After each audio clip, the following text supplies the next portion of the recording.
Welcome to this algebra lesson. Today, we are going to master factoring by grouping. This is a specific technique used for polynomials that have 4 terms.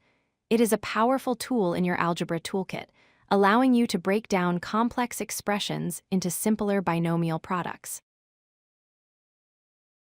So, what exactly is grouping? It is a method we use specifically when we see an expression with 4 terms, like a x plus a y plus bx plus by. The goal is to split the problem into 2 smaller pairs.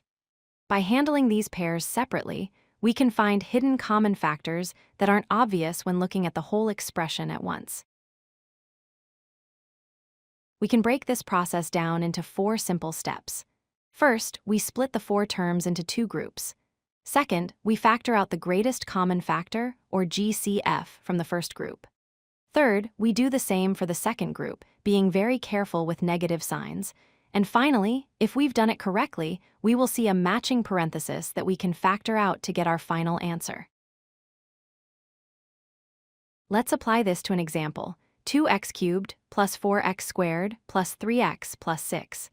Step 1 is to visualize a split right down the middle. We group the first 2 terms together and the last 2 terms together. This gives us 2 manageable small problems instead of one big one. Now for step 2. Look only at the first group, 2x cubed plus 4x squared. The greatest common factor here is 2x squared. When we factor that out, we are left with x plus 2 inside the parenthesis. Moving to step 3, we look at the second group, 3x plus 6. The greatest common factor here is a positive 3. When we factor out 3, we are also left with x plus 2. Notice something important? The expression inside the parenthesis is exactly the same as the first one. This brings us to the final step. Since both parts have an x plus 2, we can factor that entire parenthesis out. We write x plus 2 once, and then we collect the leftovers, which are 2x squared and positive 3, into their own parenthesis.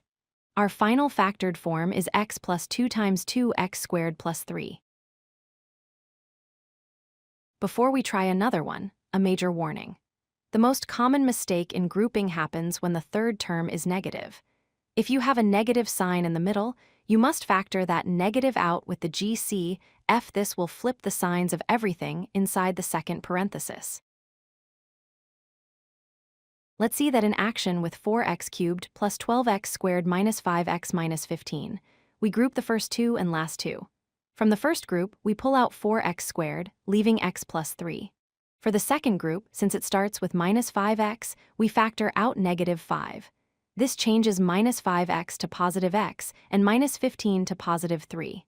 Now our parentheses match perfectly. To wrap up, remember this checklist. Always check for 4 terms. Group them in pairs. Factor the GCF from each pair carefully, and always ensure your resulting binomials match exactly. If they don't match, go back and check your negative signs. With practice, you'll be spotting these patterns in no time. If you like this video, hit that like button and don't forget to subscribe.